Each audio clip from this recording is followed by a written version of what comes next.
aumento del colesterol, los triglicéridos.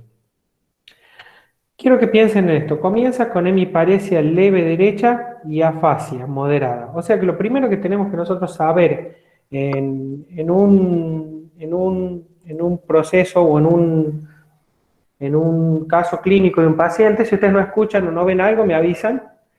En un proceso diagnóstico de un paciente es tratar de establecer primero qué síndrome neurológico es, establecer factores de riesgo, o sea que tenemos que saber que un paciente, la edad que tiene, los factores de riesgo que son modificables y los no modificables. También tenemos que establecer qué tipo de déficit neurológico tiene para poder establecer un área. La neurología vascular básicamente se consiste en encontrar síndromes neurológicos vasculares que nos van a permitir hacer diagnóstico, tanto topográfico como etiológico en la enfermedad.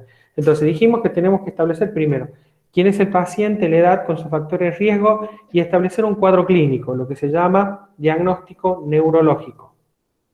Luego ustedes tienen que saber cómo entender, en el caso de ACV o de ictus, entender qué escalas podemos usar nosotros para poder intentar diagnosticar estos pacientes, hacer un diagnóstico de estos pacientes. En este caso se usa una escala que se llama NIACE, y eso quiero que ustedes vayan tomando nota, porque esta escala de NIACE tienen que saber que existe, por lo menos si les pregunto con qué ustedes van a clasificar la gravedad de una ACV, tienen que saber qué se hace con esta escala. Y otra cosa muy importante que ustedes tienen que saber es la temporalidad. Se tiene que indagar, esto es lo más importante que se tiene que indagar en la anamnesis de un ACV. La última vez que fue visto el paciente sano. ¿Sí? En este caso, la paciente había sido vista a las 16 horas, sin síntomas, y un foco lo hace en presencia del familiar. O sea, el familiar hasta las 4 de la tarde lo vio sin ningún déficit neurológico, y de repente tiene un déficit neurológico. Y quiero que a ustedes se les grabe esto, porque esto es una de las cosas más importantes que ustedes van a tener que ver en un ACV, porque es la cosa que va a determinar si un paciente se puede tratar de una manera o se puede tratar de otra, y eso lo vamos a ver más adelante. 17, fíjese cómo en este caso nosotros vamos haciendo una temporalidad. A las 16 horas fue la última vez que se lo he visto normal, a las 17:10 entra la guardia, o sea que el médico que lo encuentra lo evalúa a las 17:20, o sea que llevaba 1 hora y 20 de inicio de los síntomas. ¿Y qué importancia puede tener que empiece 1 hora y 20? ¿Saben qué importancia tiene? Que los ACV tienen un tratamiento específico, pero ese tratamiento específico es tiempo dependiente. O sea, significa que yo lo puedo tratar dentro de lo que se llama una ventana terapéutica. Y esa ventana terapéutica lo voy a hacer según una clasificación que se llama de NIACE. O sea, de acuerdo al NIACE, al tamaño del ACV, esta es una escala que va de 0 a 40 puntos. Entonces, va a determinar la gravedad. Un NIACE de 5 puntos no es lo mismo que un NIACE de 25 puntos. Un NIACE de más de 20 se llama una stroke o una ACV, un ictus mayor. Pero quiero que estos tengan en cuenta. Necesitamos saber la temporalidad porque de acuerdo al tiempo que llevemos nosotros vamos a hacer un tratamiento. Ahí pongo entre paréntesis conducta. ¿Por qué? Porque el principal método diagnóstico que se tiene que aplicar rápidamente en un paciente que está en ventana, ya vamos a ver las ventanas, es la tomografía. La tomografía del cerebro es el principal método diagnóstico, por lo cual cuando vean diagnósticos por imágenes, si podemos hacer algo nosotros de imágenes, vamos a ver. Y la tomografía, ¿qué buscamos en una tomografía con ACV? Que no haya nada, que no haya ninguna lesión. Buscamos en un ACV muy pronto, muy cercano en el tiempo, que no haya lesión. En realidad lo que tratamos de encontrar es si hay hemorragia. Esta es una tomografía, ustedes ven acá el lóbulo frontal, ven los ventrículos, ven acá se logra diferenciar un poquito la cápsula interna, y lo que no tienen que ver es que haya sangre, que haya ninguna hipodensidad. Podemos decir que quizás acá en este sector hay una pequeña hipodensidad, pero no podemos caracterizarla claramente. Hay un score que se llama score de Aspect, que es un score que se usa para saber con hipodensidad, un score que va de 0 a 10 y que uno le dan como 10 puntos y por cada hipodensidad que encuentra va bajándole un punto y nos sirve para saber qué vamos a hacer con ese paciente. Entonces aquí tenemos este paciente que ya lleva 1 hora y media de inicio de los síntomas, una tomografía que no se ve ninguna lesión hemorrágica. ¿Por qué? Porque es importante, porque nosotros antes de las 3 horas y antes de las 4,5 horas podemos hacer una medicación que se llama RTPA. El RTPA o Actilise es una medicación que se llama trombolítico, que puede romper el coágulo cuando nosotros lo alcanzamos a tiempo y podemos disminuir el déficit. Tienen que entender o tenemos que saber que por cada minuto que pasa una arteria ocluida y la isquemia se produce cerebral, se mueren 3 millones de neuronas. Entonces, es muy importante poder hacerlo. Las guías internacionales, hay evidencia científica, las guías de la American Heart Association, que son las guías que por ahí nos guiamos en Argentina, y las guías argentinas de ACB, publicadas el año pasado, las guías intersocietarias, establecen un tiempo para nosotros hacer esta medicación. Se dice que un centro, un hospital, hace buena práctica de la medicina haciendo trombolítico cuando puede hacer este trombolítico, desde que el paciente ingresa a su guardia hasta que le hace el bolo de trombolítico, 60 minutos. Este nosotros lo hicimos a los 45 minutos del ingreso. ¿Qué hicimos en 45 minutos? Hicimos un examen neurológico rápido guiado por una escala que se llama NIACE. Hicimos un laboratorio con coagulación para determinar la contraindicación. Hicimos una tomografía de cerebro. Hicimos un dosaje de glucosa e hicimos un electrocardiograma. Y con eso establecimos si el paciente era candidato para hacer trombolíticos y le hicimos el bolo de trombolíticos a una persona de 45 años que tenía una debilidad completa del brazo y la pierna. Sigo con conducta. Esta clase es una clase como para ir mostrando algunas cosas. A las 18:10, ¿qué hicimos? Una resonancia de cerebro. ¿Por qué? Porque hay pacientes, ahora nosotros, una vez que ya tenemos hecho el diagnóstico del paciente, si bien acá ustedes ven que los tiempos son muy rápidos, el mismo proceso ustedes tienen que seguir aunque el paciente no sea candidato para trombolíticos, o sea, venga después de las 4,5 horas. ¿Qué hicimos? Una resonancia. Necesitamos establecer en estos pacientes la etiología. O sea, ¿por qué el paciente tiene un ACV isquémico? Cuando nosotros vemos que un paciente tiene un foco neurológico y no tiene sangre en el cerebro y tiene una clínica de origen agudo, pensamos en un ACV isquémico. Si los criterios dan, le hacemos trombolíticos. Pero si no, tenemos que hacer el esfuerzo de hacer el diagnóstico. ¿Cómo lo hicimos? Con una resonancia. Esto es una imagen de resonancia, es una secuencia que se ve difusión. La secuencia de difusión en la resonancia es una secuencia que se positiviza a los 5 minutos de que se produce la oclusión vascular. Y nosotros que vemos que hay una restricción de la difusión, se ve blanco ahí, esto es resonancia, no tomografía, en la tomografía, y se ve medio negro oscuro en este sector. Eso significa que esta región de la resonancia se está produciendo una isquemia. ¿Y por qué se está produciendo una isquemia? Le hicimos una imagen vascular con resonancia, esto de acá del hospital, porque una carótida completa se tapó. Si ustedes ven, acá tiene una carótida de un lado que va a dar, y vamos viendo acá anatomía, y para esto se puede saber anatomía, la carótida va a dar ramas terminales, va a dar la arteria oftálmica hacia adelante, va a dar la arteria cerebral media en el segmento M1, cuando se divide segmento M2, segmento M3 más distal y segmento M4 bien distal. Da la arteria cerebral anterior de un lado, la arteria cerebral anterior del otro y la comunicante anterior. Y fíjense en que de este otro lado no hay carótida. Por eso es importante la anatomía y ver el diagnóstico etiológico.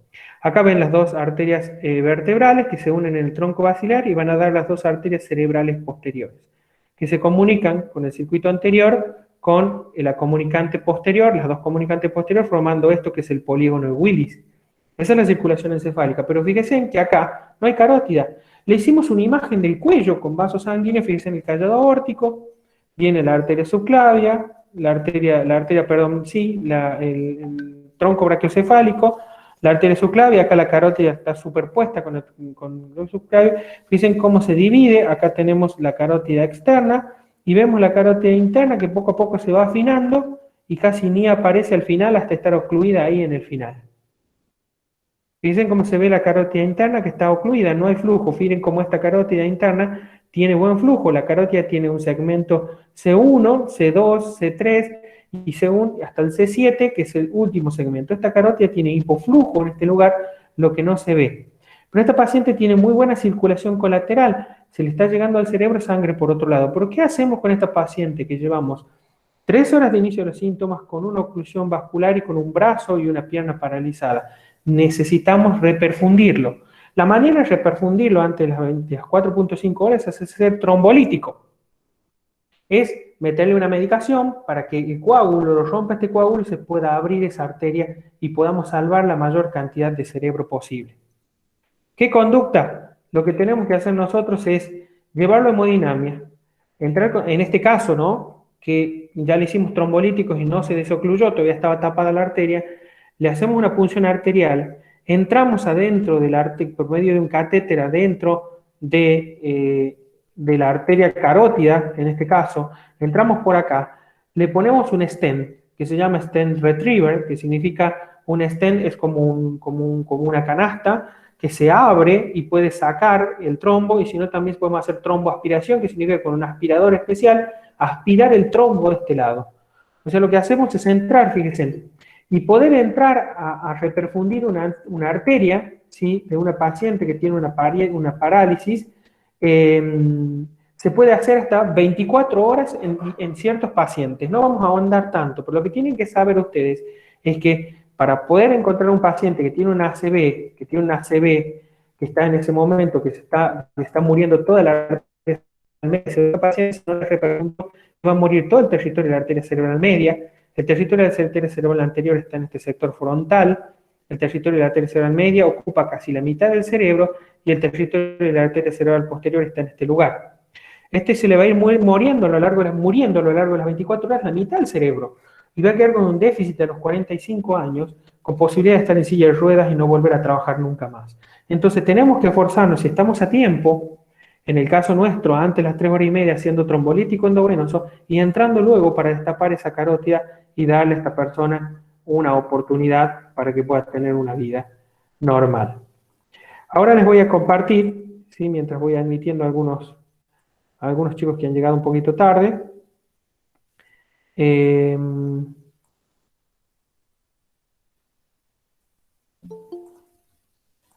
Voy a compartirles otra pantalla, ¿sí?, donde tenemos una clase.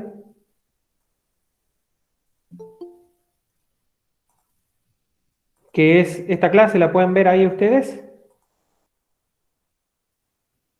Sí, profe. Sí, profe. Sí, profe. Perfecto. Estos son los aspectos teóricos que vamos a ver un poquito, vamos a ahondar un poco y la semana que viene vamos a terminar esto, ¿no es cierto?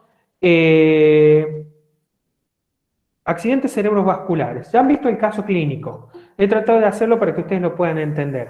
Vamos a ver generalidades.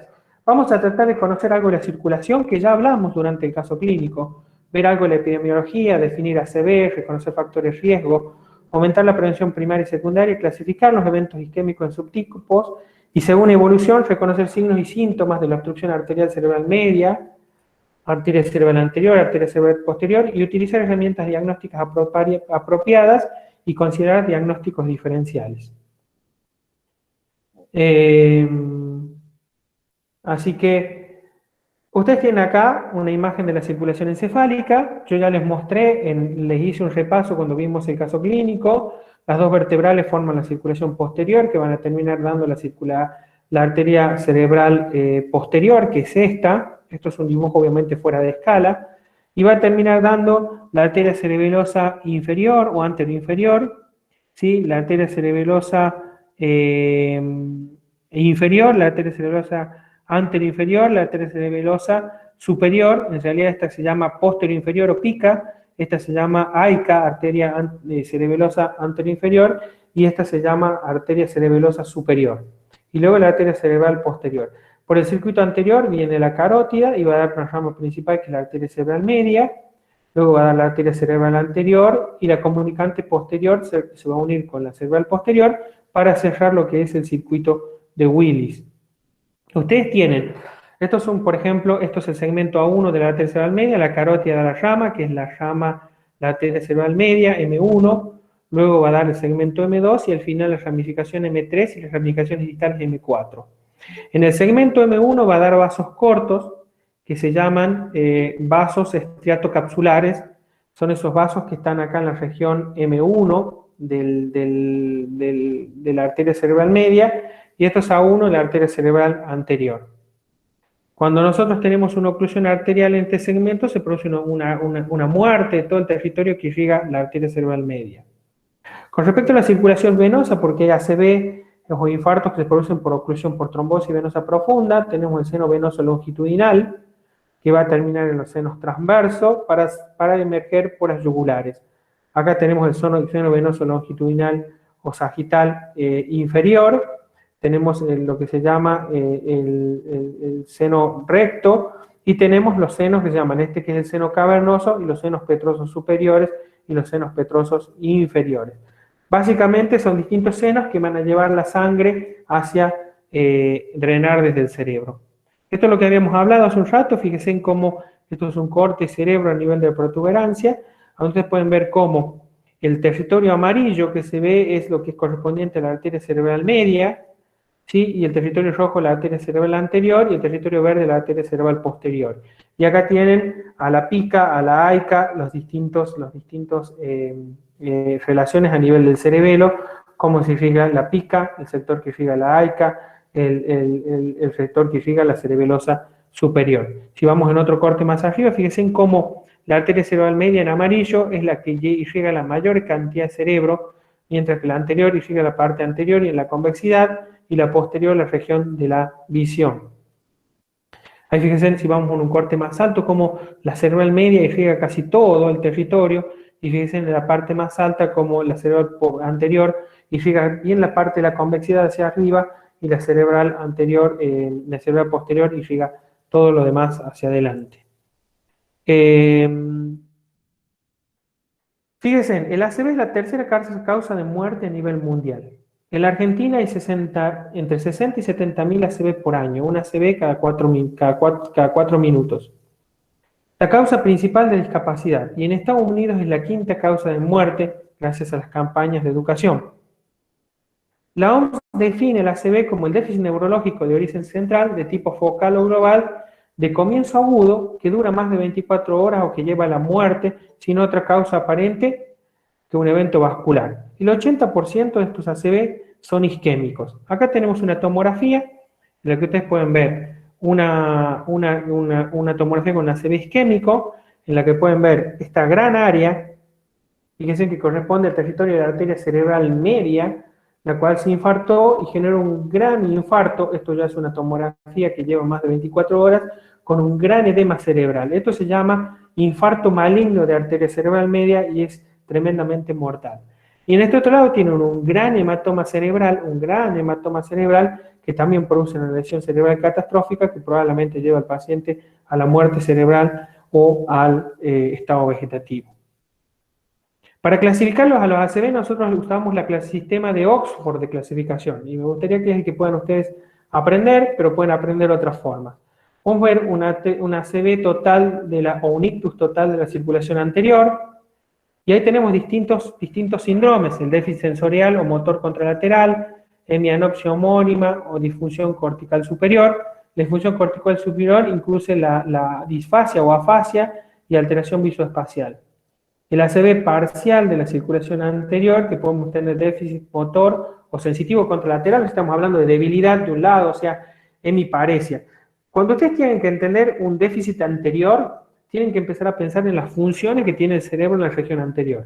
Entonces, generalmente una ACV de la circulación anterior cursa con una hemiparesia total o parcial del hemicuerpo contralateral, trastornos sensitivos y algo que se llama un trastorno sensorial, que es la capacidad de reconocer las partes del cuerpo, que se llaman la propiocepción, que nosotros le llamamos un término que se llama heminegligencia. La persona no puede reconocer el lado afectado.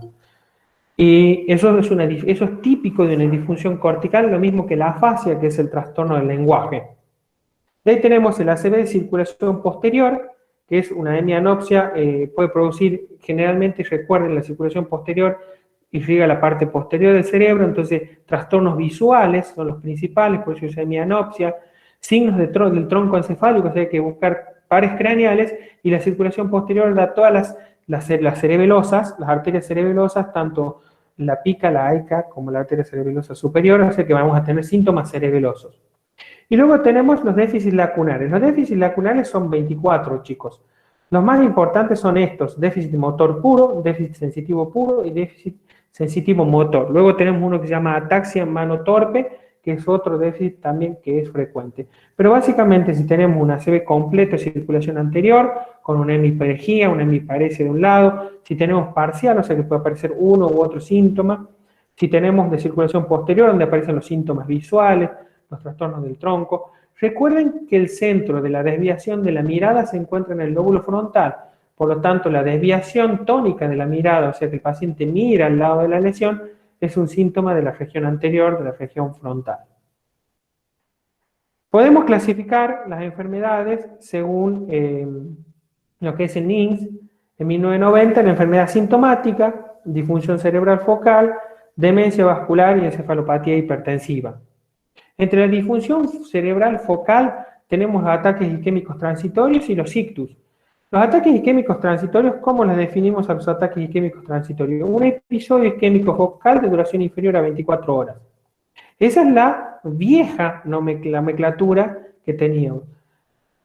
Sí es reversible y no existe déficit neurológico. Permanece tras su finalización y dura generalmente 2 a 15 minutos. Miren chicos, los AIT son fenómenos que aparecen en poco tiempo. Un déficit neurológico que dure más de una hora, sobre todo si es motor o afasia, muy probablemente deje secuela en la resonancia. Entonces hoy la nueva definición de AIT determina que es un déficit isquémico focal de duración reducida y que no deja secuela en la imagen, en la tomografía o en la resonancia de cerebro ponderada en difusión. O sea que para que sea una AIT no solo tiene que desaparecer en menos de 24 horas, sino no tiene que dejar ninguna secuela en ninguna marca. Si deja una marca en la tomografía o en la resonancia, se llama ACV menor o ictus menor. Se pueden clasificar en diferentes tipos, si es carotidio o circulación anterior, si es vértebro basilar, pueden ser ambos. Si no encontramos una localización incierta, y cuando estamos en el proceso diagnóstico, el posible AIT. Los síntomas carotidios, ¿cuáles son? Quiero que empiecen a pensar. Circulación anterior, da una disfunción motora en las extremidades y la hemicara contralateral. Da una pérdida de la visión en el ojo ipsilateral, puede producir una amaurosis fugans, si se ocluye la carótida antes del nacimiento de la arteria oftálmica. También puede dar síntomas sensitivos en hemicuerpo y en hemicara contralateral a la lesión y la afasia. Entonces, síntomas motores, síntomas sensitivos y trastornos del lenguaje son básicamente los síntomas principales. Las disfunciones vértebro-basilares pueden ser disfunciones motoras focales que pueden combinar uno o más miembros y les llamamos síndromes alternos o síndromes cruzados. Pueden ser síndromes sensitivos que pueden afectar a ambos lados, la pérdida de la visión y los síntomas cerebelosos, disartria, disfagia, diplopía, vértigo y ataxia. Si tenemos alguno de estas 3D, disartria, disfagia, diplopía y luego la ataxia y el vértigo, tenemos que pensar en síntomas de la región posterior. Los síntomas que no son característicos de una AIT ni de una ACV. Piensen esto, porque cuando un paciente se presenta con estos síntomas, uno debe dudar y debe pensar en un diagnóstico diferencial, que es la pérdida de la conciencia sin otros síntomas de déficit circulatorio posterior, pérdida de la conciencia sin otros síntomas de circulación posterior, o sea, sin ataxia, que pérdida la conciencia y no quede con ataxia, no tenga, por ejemplo, disartria, diplopía, trastornos de los pares craneales. Si se presenta con actividad tónico-clónica, un porcentaje alrededor del 1% de los ACV solo se puede presentar con convulsión de ingreso. Y la progresión de los síntomas sobre varias áreas del cuerpo, o sea, tiene un hormigueo en la mano, en un pie, que no se correlacionan con un foco propio del cerebro, es básicamente, uno le hace pensar que no es un ACV. Y los escotomas centellantes, si son de tipo multicolores o aparecen antes y luego se siguen de una cefalea, con un foco probablemente se trate de una migraña hemipléjica y no de una ACV. ¿Qué es un infarto cerebral? Se considera el cuadro que supera las 24 horas o que se resuelve antes de las 24 horas, pero ha dejado una secuela a nivel de la imagen tomográfica o de resonancia. Entonces la ACV no es solo aquel que dura más de 24 horas, sino aquel que deja una imagen en la resonancia, como vimos en el caso clínico, en el cual ya había dejado una lesión en la resonancia, pero llevaba apenas 2 horas de iniciar los síntomas. También tenemos que empezar a pensar por qué se produce una ACV. Y tenemos que hacer, puede ser trombótico, embólico o hemodinámico. Las categorías clínicas, y esto, chicos, se llama clasificación de TOAST, para que ustedes lo tengan grabado, se clasifican en aterotrombótico, en cardioembólico, en lacunar, una causa que sea inhabitual y un origen indeterminado. Esta clasificación se pregunta siempre, y es pregunta de examen. Clasificación de TOAST. Es aterotrombótico, es cuando se forma un trombo en una circulación pequeña, generalmente de infartos lacunares. El embólico, que puede ser cardioembólico, puede ser embolia arterioarterial, o sea, que la embolia surja, por ejemplo, de una placa en la carótida donde se forma un coágulo y pueda viajar luego el coágulo hacia arriba. Y luego, lacunar, que es cuando se ocluyen pequeños vasos a nivel del tronco cerebral o en la región estratocapsular. ¿Se acuerda cuando vimos el dibujo donde estaba la cerebral media, que salían los vasos cortos en la región estratocapsular? Ahí se producen los infartos lacunares. De ahí tenemos infartos de causa no habitual, como por ejemplo los que son por trastornos de coagulación, síndrome antifosfolipídico, trombofilias, etcétera, y de origen indeterminado, que ahora nosotros le llamamos ESUS, que significa stroke, en las siglas en inglés, ictus de origen cardíaco, de origen incierto. O sea, son ictus que básicamente sabemos que pueden ser cardioembólicos, pero no hemos podido tener los suficientes diagnósticos para diagnosticarlos. Y muchos de ellos son por enfermedad atrial, o sea, por dilatación de aurícula izquierda. Los infartos lacunares son pequeños infartos pequeños, profundos, producidos por la obstrucción de un pequeño vaso.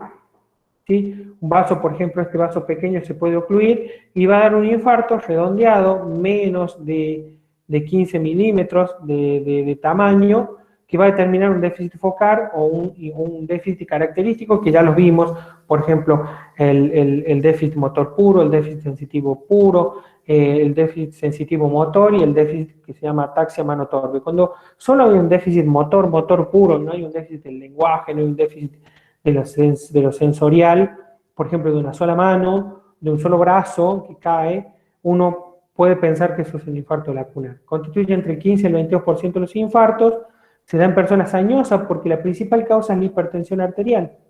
La hipertensión arterial va dañando progresivamente los vasos, va produciendo lesión ateromatosa en catáfilas de cebolla, la hipertensión arterial, y va a determinar que en un momento se forme un trombo y ocluye ese vasito corto en la región estratocapsular o en el tronco, y a veces los infartos lacunares pueden dar síndromes alternos. Estos son los infartos lacunares más importantes que le había dicho: hemiparesia motora pura, síndrome sensitivo puro, ataxia hemiparesia, disartria mano torpe y síndrome sensitivo motor. Estos son los únicos variantes que tienen que saber de infarto lacunar. Cuando se le pregunten cuáles son los infartos lacunares que ustedes conocen, tienen que nombrar al menos 3 de estos. Son 24 en realidad. Los criterios de exclusión, por ejemplo, si tiene trastornos de conciencia, si hay crisis epilépticas, si hay afasia. La afasia ya es un síndrome cortical y la afasia es típico de los embólicos y no de un infarto lacunar. La heminegligencia, que no puede reconocer el cuerpo de un lado afectado, también es típico de lesión cortical y por lo tanto obedece más a una lesión embólica y no a una lesión trombótica. Entonces, un infarto lacunar que curse con afasia, con heminegligencia o con alguno de los otros, ¿sí?, que tengan función cortical, alteraciones visuales, trastornos de los oculomotores, ya deja de ser un infarto lacunar por definición. La disfunción focal, o el infarto, o el ACV, o el ictus, tienen también, usted saber que van a variar según la localización. O sea, si tiene circulación anterior, ya los síntomas que dijimos, si es la arteria cerebral media, si es la arteria cerebral anterior y si es el sistema vértebro-basilar. Términos generales: sistema vértebro-basilar, disartria, ataxia, dismetría, todo lo que son síndrome cerebeloso. Y mientras que en los anteriores vamos a ver, por ejemplo, la arteria cerebral anterior va a dar síntomas que tienen que ver muchas veces con la conducta, con el mutismo, y ahí está el centro de la mirada conjugada. Por lo tanto, puede dar un déficit motor en los miembros inferiores o en uno de los miembros inferiores y puede dar también desviación de la mirada. Mientras que la cerebral media es la típica que ustedes conocen, el ACV, que da la hemiparesia, que da el trastorno sensitivo y da el trastorno del lenguaje. las afasias de Broca o las afasias de Wernicke. Clasificación de la disfunción focal, podemos tener los AIT y los infartos, que ya dijimos, los infartos pueden ser lacunares o vasculares, y luego tenemos otros tipos de infartos que son la demencia vascular y la encefalopatía hipertensiva o PRES, que también se llama. Esta es la clasificación de TOAS, que ya les dije, se puede clasificar en aterotrombótico, cardioembólico, enfermedad de pequeños vasos, vasculopatía no aterotrombóticas y causas hematológicas, que son causas raras, fíjense, disección de carótidos vertebrales, vasculitis, estado hipercoagulante, síndrome antifosfolipídico, migraña con stroke, que se puede dar la asociación, la cocaína da un vasoespasmo con una ACV, y etiologías indeterminadas. Esta es la clasificación de TOAS. Nosotros acá yo les puse otra escala que ustedes tienen que saber, sobre todo cuando hablamos de AIT, que se llama escala de ABCD2. Yo no quiero que ustedes sepan de memoria la escala de ABCD2, siempre que ustedes tienen que saber que a los ACV o los AIT que vienen a la UARE se clasifican con dos escalas. Si es una ACV y está con el foco ahí todavía puesto, se clasifica una escala de NIH, que es la que aparecía cuando presentamos el caso clínico, NIHSS. Y si es una IT, o sea, resolvió los síntomas y tuvo un síntoma, lo tenemos que clasificar con una escala que se llama ABCD. ¿Estamos? Que va a involucrar la edad, va a involucrar la presión arterial, va a involucrar si tiene un déficit focal, si tiene un trastorno del habla, la duración de los síntomas, fíjense, si dura más de 60 minutos, si dura menos de 60 minutos, si el paciente tiene diabetes, y va a clasificar a los pacientes en bajo, moderado y elevado riesgo. Los pacientes que tienen menos de 4 puntos son pacientes que pueden estar estables. Y esta escala va a determinar también qué tipo de tratamiento le vamos a dar. Ya vamos a ir más adelante, nosotros vamos a ver, cuando veamos un poquito de tratamiento, que los ACV se tienen los ACV isquémicos que antiagregar, si ya se hizo trombolítico, no se pudo hacer trombolítico, o ya pasaron 24 horas de trombolítico, los tenemos que tratar con la medicación que se llama aspirina. Y además tenemos que darle 300 miligramos de carga de aspirina y tenemos que darle 100 miligramos cada 24 horas. Y también tenemos que tratarlo con una medicación que se llama atorvastatina, que es un hipolipemiante que permite estabilizar las placas carotidias que pueden tener coágulos para que no se desprendan más trombos. Y se dan dosis altas de estatinas, que es 80 miligramos al día. Pero si el ACV tiene más de 4 puntos, el AIT tiene más de 4 puntos, estamos obligados a tratarlo con una medicación, además de la aspirina y la atorvastatina, con una medicación que se llama clopidogrel. Por eso esta clasificación de ABCD nos permite establecer un riesgo moderado a alto, y si tiene más de 4 puntos en el ABCD, tengo que tratarlo con aspirina, más clopidogrel y atorvastatina. Mientras que si el ACV el AIT tiene menos de 4 puntos, solo se trata con aspirina y atorvastatina. Y la escala de NIH, que ya la vamos a ver un poquito más adelante, también nos permite tomar estas decisiones, porque si el AIT y el ACV tiene una escala de NIH que es menor a 4 puntos, también se trata como el AIT de 4 puntos, con el ABCD, y se pone aspirina, clopidogrel y atorvastatina. Fíjense cómo estas escalas nos permiten a nosotros definir un tratamiento en los pacientes. Por eso yo suelo preguntar, ¿qué escala usted usa para valorar un AIT? Y usted tiene que responder ABCD2.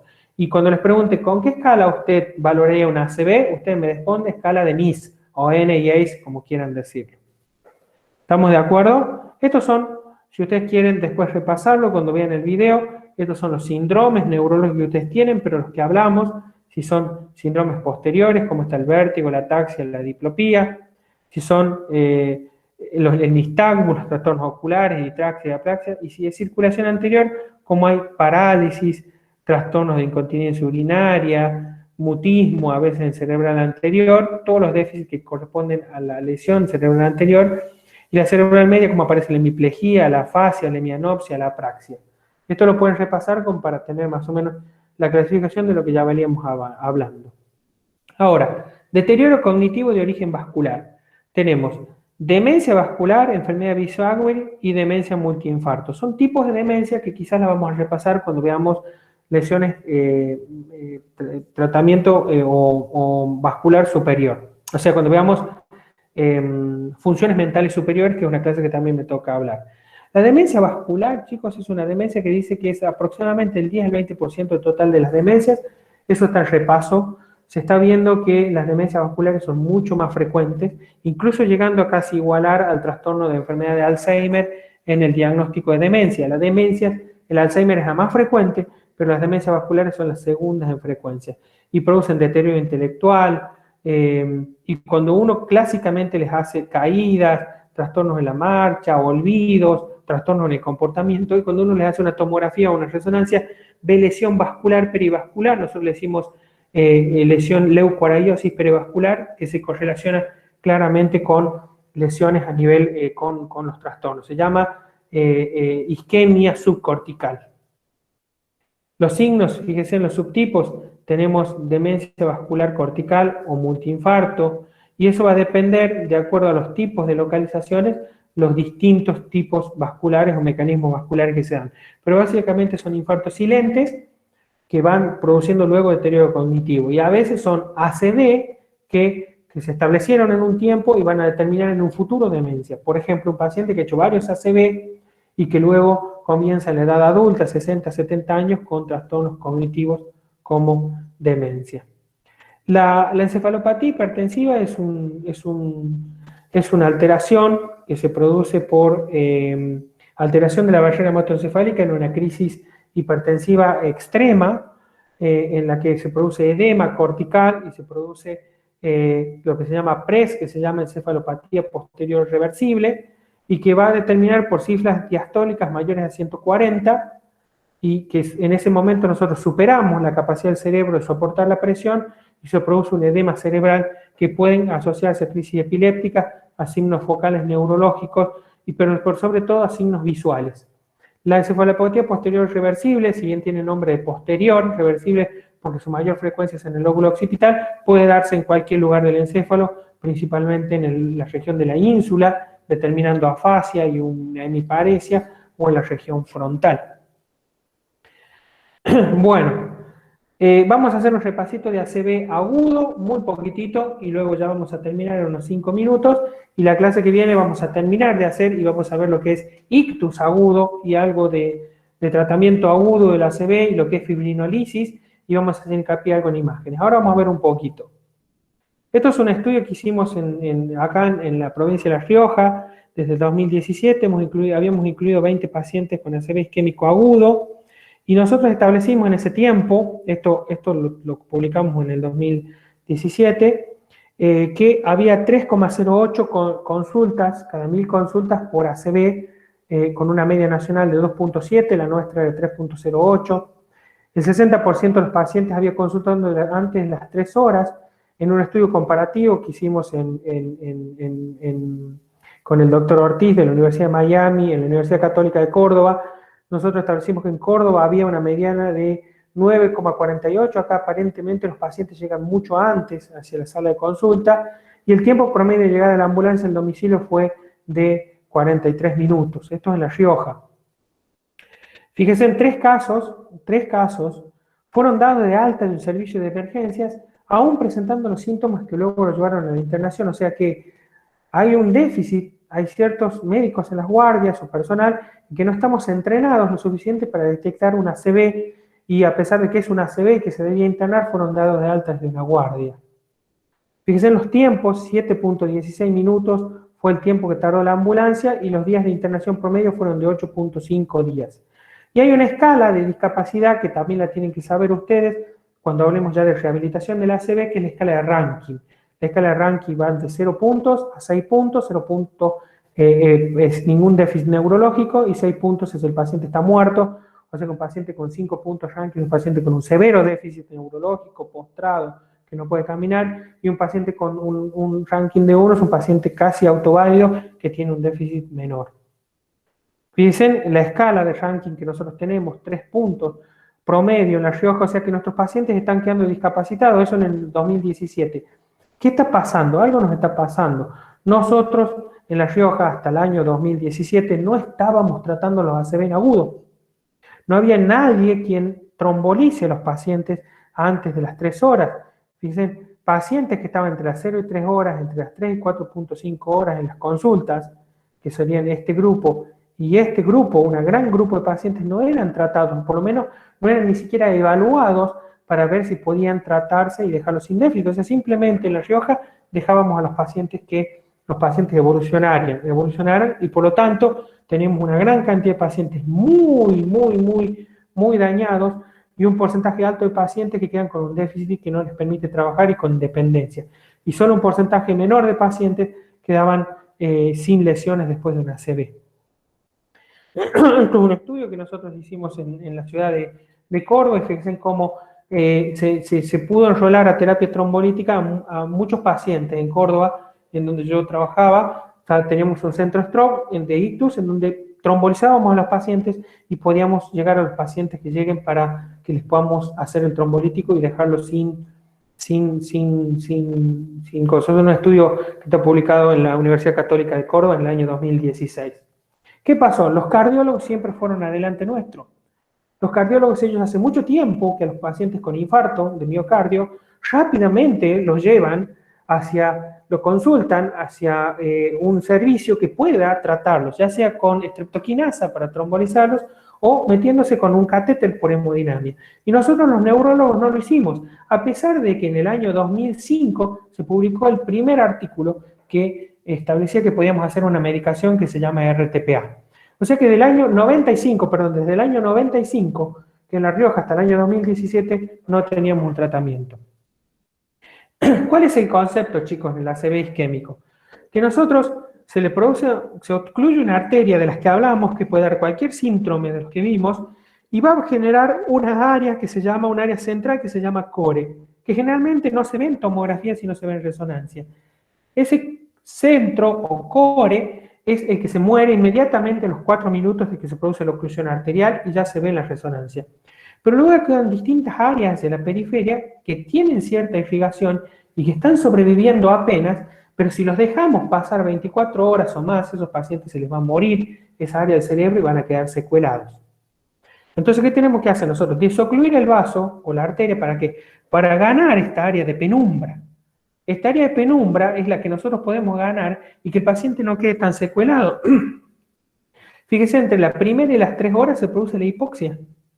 Y hacia las 6 horas la hipoxia deja bajar y comienza a morir el cerebro por sustancias tóxicas, por inflamación hacia las 48 horas, por edema hacia la primera semana y apoptosis después de la primera semana. O sea, que los pacientes siguen muriéndose el cerebro, aún llegado hasta los 4 o 5 días después de iniciado la ACV, si nosotros no lo minimizamos. Por eso es tan importante bajar los tiempos, tratar de reperfundir a estos pacientes, de abrirle las arterias, para que esos pacientes y ese cerebro se salven. Y eso es muy importante, y eso no se hacía. Fíjense, esto es una línea de tiempo. En el año 2005, perdón, y esto no es 2005, el año 95, me equivoqué yo en la slide, se publica el estudio que va a habilitar que podíamos hacer medicación hasta 3 horas. En Argentina tardamos hasta el 2001 y en La Rioja hasta el 2017-2018. Muchos años en que había un tratamiento y que nadie, o los neurólogos, yo soy también especialista en terapia intensiva, no nos interesábamos. En el año 2008 se publica un estudio que se llama ECAS-3, el estudio NIES 2005, que dice que podemos hacer o tratar a estos pacientes hasta las 4.5 horas, chicos, y eso es sumamente importante. Luego aparecen estudios que no podemos hacer medicación endovenosa después de las 4.5 horas, pero dicen que si nosotros los metemos en hemodinamia, podíamos en el año 2015 salvar cerebro incluso hasta las 6 horas. Y son todos estos estudios, Emergrian, Skakes, MDR, Scapsul, Prime, etcétera, se publican en el 2015. Pero, más adelante, en el 2018, aparecen estudios que dicen que podemos algunos pacientes, bajo un estudio que se llama Wake Up, hacerles trombolisis aún cuando no sabemos qué hora tienen si le hacemos una resonancia. O sea que si un paciente se despierta con síntomas y lo vieron a las 9 de la noche, por ejemplo, la última vez sano, y se despertó a las 6 de la mañana, aún tenemos oportunidades de hacerle algún tratamiento, porque si le hacemos una resonancia podemos ver, y nosotros en La Rioja ya tenemos 3 pacientes a los cuales hemos tratado con criterio Wake Up desde el año 2017 en adelante. 3 pacientes con criterio Wake Up se despertaron a dormir, fueron al hospital de Enrique Vera Barros, les hicimos la resonancia y les hicimos trombolítico y esos pacientes andan caminando. Si puedo, la semana que viene les traigo video de pacientes con ACV que se han recuperado. Y en el año 2018 se publica un artículo y esto nos dice que podríamos hacer algo en estos pacientes hasta las 24 horas. O sea, los pacientes se pueden tratar y el hincapié es no pensar simplemente que ustedes estudien la neurología vascular pensando en que no van a hacer nada y que solo van a ver un paciente que tiene un ACV y que se va a quedar secuelado, sino que piensen que hay tratamientos y que estos son los tiempos que tienen que saber. 0 a 3 horas, de 3 a 4.5 horas, de 6 horas hasta 24 horas. Por eso la pregunta fundamental cuando ustedes tienen un servicio de emergencias es, ¿cuándo fue la última vez que lo vio sano? No cuando le dio los síntomas, porque la gente no se entiende, no se da cuenta. Como tenemos que saber exactamente el horario, usted le tiene que preguntar, yo a veces cuando me llaman por teléfono, por un ictus, mientras voy yendo al hospital, llamo y digo que me pasen con el familiar y le pregunto, ¿cuándo fue la última vez? Y si la última vez que lo vio fue antes de 3, 4.5 horas, nos apuramos y tratamos de en 60 minutos hacerle el trombolítico. Nosotros ya llevamos 25 pacientes trombolizados en La Rioja, 25 pacientes, llevamos 4 pacientes hechos en hemodinamia de 2017 y tenemos una puerta aguja que es cercano a los 48 minutos. Empezamos con 120, tardamos 2 horas en hacer la primera vez que lo hicimos. Pero a medida que fuimos aprendiendo y trabajando en esto durante el tiempo, yo ya tenía mi experiencia en Córdoba, comenzamos con un equipo que se llama Red de Cerebro Agudo, que es un grupo de WhatsApp en la cual ayudamos a los médicos que tienen menos experiencia mediante videollamadas de WhatsApp a revisar al paciente, establecer la ventana y determinar a dónde es el mejor lugar para ir a hacerse una trombolisis sistémica o una trombectomía mecánica dentro de esta provincia. Entonces, tienen que saber que es importante estos tiempos, 3 horas, 4.5 horas, 6 horas y 24 horas. Y eso es lo que yo les voy a preguntar en un examen. Chicos, ¿cuáles son los tiempos, o en la escala temporal, cuáles son los tiempos más importantes de una ACV? Y ustedes van a decir, el ACV que está antes de las 3 horas, el ACV que está antes de las 4.5 horas, el que está antes de las 6 horas, y el que ya lleva menos de 24 y más de 24 horas.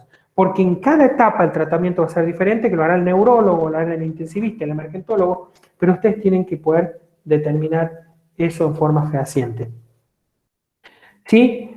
Bueno, hasta acá nomás, chicos, vamos a llegar. ¿Sí? Vamos más a la semana que viene, yo ya voy a hablar de infarto agudo en los primeros 20 minutos, terminar y les voy a explicar cómo es un proceso de trombolisis y cuál es el tratamiento que se tiene que hacer, y ahí vamos a poder establecer si un paciente tiene tantas horas que se hace, si tiene menos de 3 horas que se hace, si tiene entre 3 y 4.5 horas que se hace, si se hace entre 4.5 y 6 horas que se hace, y si tenemos más de 6 horas, en 6 horas y 24, ¿qué se hace? Y cómo lo podemos hacer nosotros acá en la provincia, y si ustedes se van a algún día a otro lugar, cómo lo pueden hacer. Así que bueno, yo acá terminamos la clase, voy a dejar de compartir mi pantalla y vamos a dejar de grabar la clase, y voy a estar abierto ahora a preguntas para poder seguir el temario, ¿sí? Y terminar ya en los próximos 5 minutos. Voy a dejar de grabar, voy a tratar esta clase, mandárselo al ayudante para ver si él